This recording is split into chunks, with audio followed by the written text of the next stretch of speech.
I have never played an open world game that captivated me as long as Insomniac's Spider-Man did. I'm not sure if it's how tight and smooth the combat is, how I genuinely cared about defending New York City, or if it was the strong moral push from the story that made me want to set everything aside from my life and complete the game 100%. I have no regrets. Completing the game felt like my great responsibility as a Spider-Man fan to explore every nook and cranny of New York, defending it from dastardly villains and saving the citizens from the typical everyday thugs. The question now is, why? Because at the end of the day, Insomniac's Spider-Man is exactly like most typical open world games. Do a crime there, a side quest here, a couple horde mode hideouts across the city, rinse repeat. But what makes this game different than the others? What makes it the best superhero game of all time? Well, we're going to discuss all of that and more right here, right now. So settle in, grab yourself a little bit of popcorn, and enjoy this in-depth review of Marvel's Spider-Man.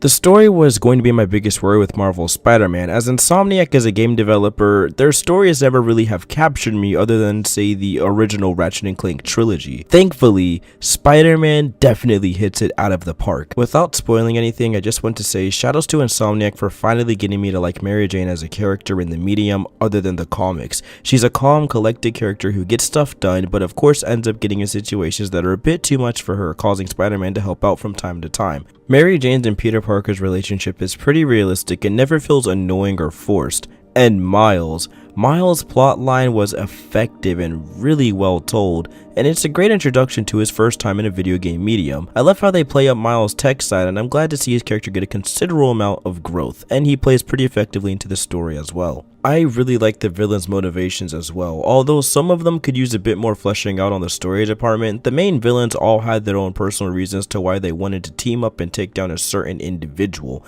and each story felt heart-wrenching to see, which in turn made it hard for me to be completely against the villains after seeing what they've been through and how they were treated. It really defined those gray lines between a person on the brink of vengeance and just really wanting to get back at someone who's done so much wrong to them, and a person who's just an outright terrible villain. The story is surprisingly dark, and it takes itself very maturely and very seriously, which is something I wasn't expecting at all from this game. The comedic banter between Yuri and Spider-Man was a phenomenal pacebreaker during these heavy moments, and just in general, the game's conversations never feel intrusive, and it honestly was a sublime story to play through. I just loved all the mission variety, characters, and how the game was presented, especially neat little touches like when Spider-Man's in a call, exerting himself by swinging and fighting enemies, and his voice becomes more raspy and out of breath as he's talking on the phone, versus when he's just walking around the city or just walking around the skyscrapers and rooftops, he's just talking normally. It's no bother to me, but if the grant committee stops by again... Don't worry, Doc. I make a point not to leave anything there. But I know my friend appreciates you looking out for him. There's a lot of people who don't like him very much. Don't worry, Doc. I make a point not to leave anything there. But I know my friend appreciates you looking out for him. There's a lot of people who don't like him very much. I guess the easiest way to put this is, it's like playing one of the better Marvel movies. A better, more mature Marvel movie is what I'm trying to say. The story is spectacular. If your main concern was the story and, it not being the best, you have nothing to worry about here. It's a great ride with plenty of twists and turns that will keep you on the edge of your joystick, feverishly waiting to tackle that next objective. And by the time you're done, you're going to feel just like Spider-Man, the amazing burden taken right off your shoulders, and now it's time to clean up the excess trash ruining New York, which bleeds into my next topic.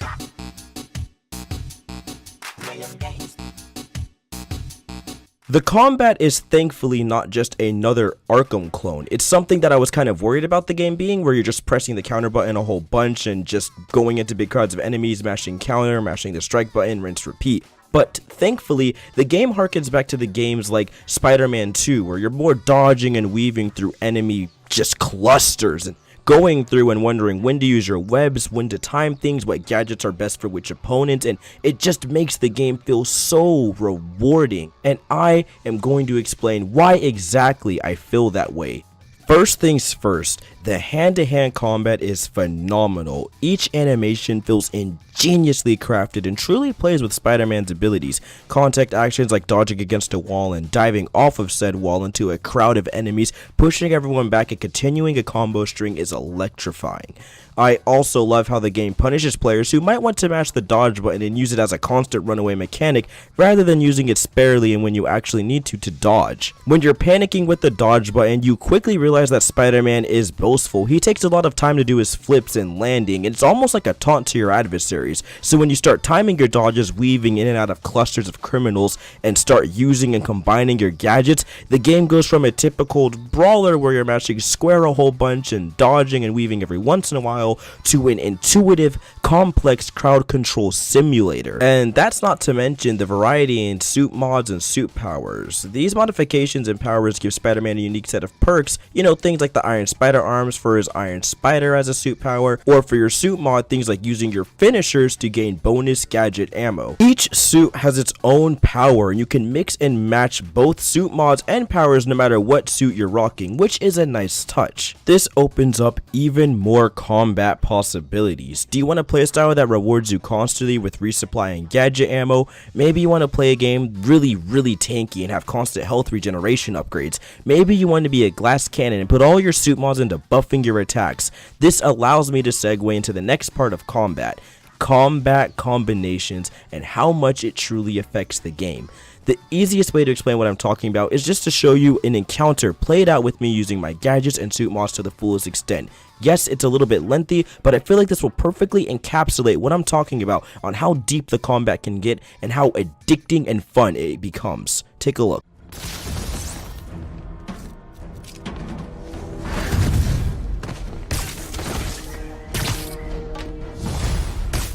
Oh, hey! You must be the JV team!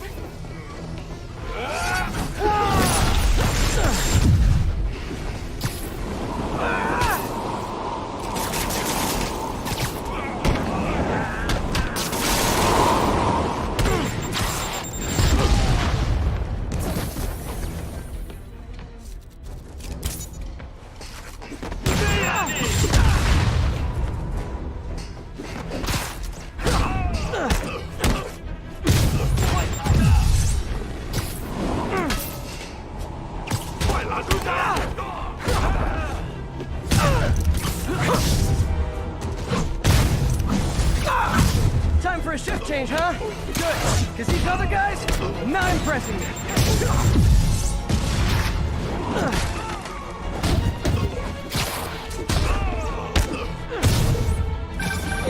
Peter, that place is supposed to be a bespoke furniture manufacturer. From what I can see, it's more like illegal weapons. And this might come as a shock, but I don't think they're really bespoke. The hipster assassins are gonna be so disappointed.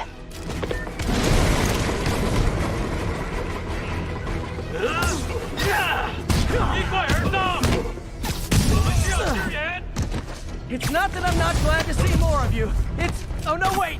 It is that I'm not glad to see more of you!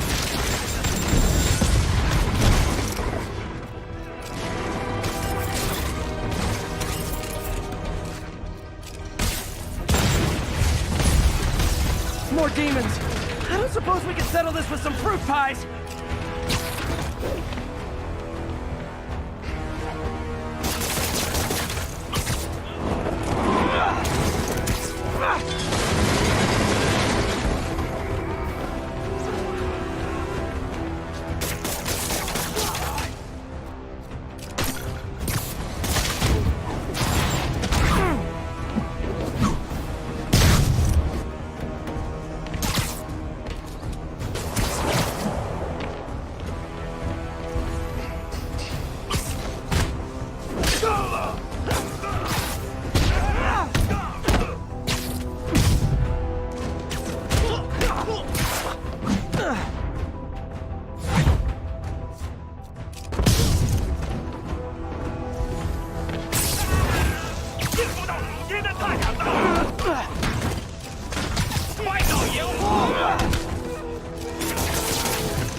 The combat becomes a symphony of perfectly timed dodges, rapid air combos and juggles, a plethora of gadgets to keep enemies up in the air, and most importantly, the opposition on the tip of their toes.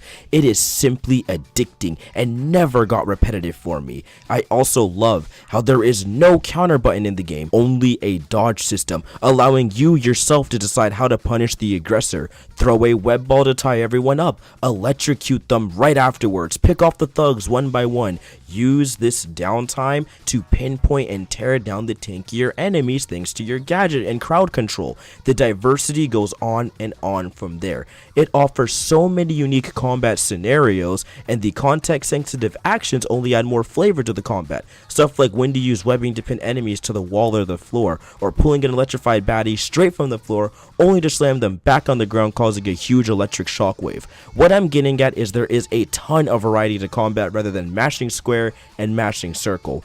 It's a simple game to pick up and play and enjoy, but when you start going for the gold on combat challenges and clearing rooms like a true spider beast during hideout missions, it's going to take all of your gadgets and all of your wits, and allowing your wits to help out choose, what to use and what to combine with different gadgets. Oh, I almost forgot to mention the other important factor, which is enemy types, and of course the focus meter. That's pretty important. So okay, here's another thing I love about the game: the enemy variety. Thankfully, Insomniac nails it with each faction having unique enemy types, and I can think of 3 factions that do honestly play it a bit safe, kind of rinse repeat for the most part, but hey, for the most part they do a really nice job. The Demon faction uses swords, shields, guns, rocket launchers, and whips. Everyone uses these, but the twist to the Demons is they have the negative energy to launch devastating area of effect attacks. They also are the most agile group of combatants, making those enclosed encounter scenarios the scariest. Next up is Fisk, the thugs, and the prisoners. They all use the same weapon types and builds as the demons, but without all the cool powers and techniques. To be honest, they get a bit generic for the most part, but they avoid this issue thanks to the usage of concussion grenades and Molotov cocktails, which keep you on your toes. The final faction is the Sable Forces, who offer one more enemy type that's added to the group: jetpack enemies and armored baddies. These guys can't be defeated with normal webbing. You have to disable their armor with any sort of electricity before you can web them up or use gadgets on them. They offer a pretty tough challenge and really force you to use your gadget combos to control large crowds of Sable agents. This is a really good test of metal as you've been playing through the game, because they're introduced later, really pushing you to the breaking point, knowing what combinations work with what gadgets and just overall what to do, rather than again mashing square, because that really won't get you anywhere against these types of agents. Overall, the combat is extremely satisfying despite some 2 pretty bad gripes, those being the lack of a true lock-on camera, and in certain enclosed areas it gets a bit too unwieldy on blocking your view, and it gets really frustrating as it's pulled in way too tight against a wall. So the combat they nailed extremely well, but what's most important is how is the web swinging? Well, newsflash, it's the best it's ever been in a Spider-Man game, hands down. Using the right trigger as essentially an accelerate button for Spider-Man, web slinging and parkouring all around the city just fits so well. He could use things to help him speed up by pressing X at the right height of his swing to launch himself forward, pressing X at the edge of a building to catapult himself through the cityscape, using zip points to boost to and jump off to by pressing R2 and L2 together, pressing X as you hit that point to get a point launch, giving you an extra boost of speed and keeping your momentum going. And another way of keeping your speed very high up there is with the web zip mechanic, where you just press X and Spider-Man instantly zips to a building for a brief minute, giving him a little bit more airtime. It's exhilarating, zipping through the city, going from building to building, diving off of high towers, or just setting up to take down a really terrible bad villain enemy. Just swinging around, coming right next to them, and swing kicking them off a rooftop is some of the most satisfying stuff I've done this entire console generation. The swinging just feels intuitive and nuanced enough to keep me engaged. It never really gets me bored and accomplishes the biggest task, which is keeping Spidey momentums going while traveling throughout New York City. You could just be simple and hold R2 and letting go of it occasionally the entire time, or you could use all of the tools to your advantage, which you're going to need during the drone time trials. Follow that drone.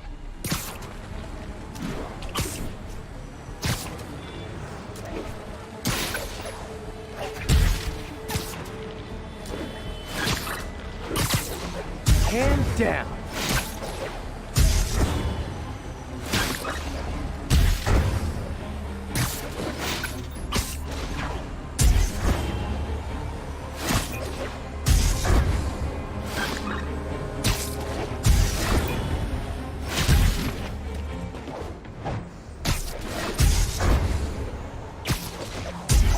The drone slowed down. Huh. Wish I'd done that well in school.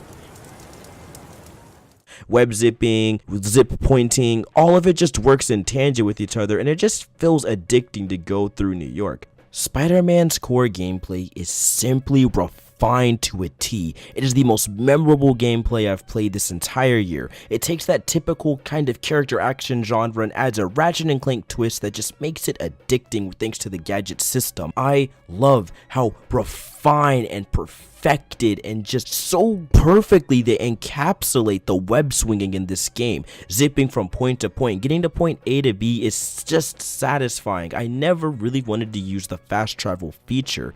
I fell in love with all of the varieties of ways Spider-Man interacts with his environment, right down to the tiniest things like saying hello to a citizen on the street. It really feels like they encapsulated that New York is more than just a city, it's a character for these types of games, and they made that perfectly fit.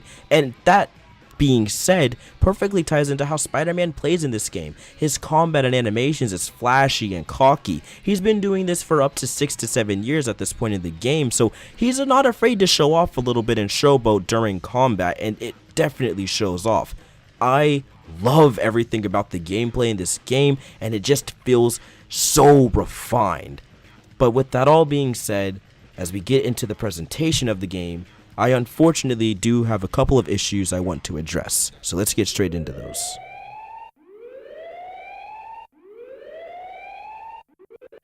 Now, to talk about some of my gripes with the game, it mainly boils down to the open world structure. A lot of the missions are very hit and miss for me. Some side missions are really fun and even have a nice contained story that creates a pretty cool experience. I also applaud how they use a plethora of in-game objectives to keep the side quests from doing repetitive go here, beat up this dude, rinse, repeat. While we still beat up a lot of people, and I mean a lot of people, they give some pretty fun side objectives within the side quests, you know, like taking pictures, doing some puzzles, collecting pigeons, creating science samples to track and find out where they originate within New York City, using spider drones, and much more. The biggest gripe is that the other missions tend to get a bit repetitive, especially the crime takedown missions and some hideouts, as areas never change drastically, especially in the hideouts, and feel very copy-paste, as well as some boring story missions playing in the game like Mary Jane stealth sections along with Morales', and some exposition is, you know, given but isn't really needed. If that just feels kind of like it could have been told through a cutscene,